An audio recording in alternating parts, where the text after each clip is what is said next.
Maintaining the natural look of your hair replacement system is an ongoing commitment. Overlooking certain practices can lead to discomfort and visible wear. Here's top 4 factors you cannot ignore.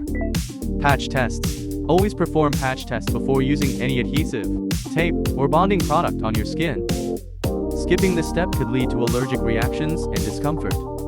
Scalp health. Take care of your scalp to ensure it remains healthy and free from irritation. Cleanse and moisturize the scalp regularly, especially in areas where the hair system attaches.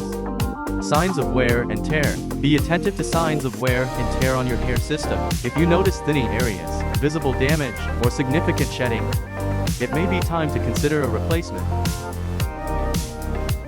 Maintenance. Regularly clean and maintain your hair system according to the manufacturer's instructions. Neglecting maintenance can lead to product buildup, tangling, and an unnatural appearance. By avoiding these practices and following proper care and maintenance routines, you can extend the life of your hair system and ensure it looks natural and seamless for an extended period. If you have any doubts or concerns about the care of your hair system, consult your hair replacement specialist.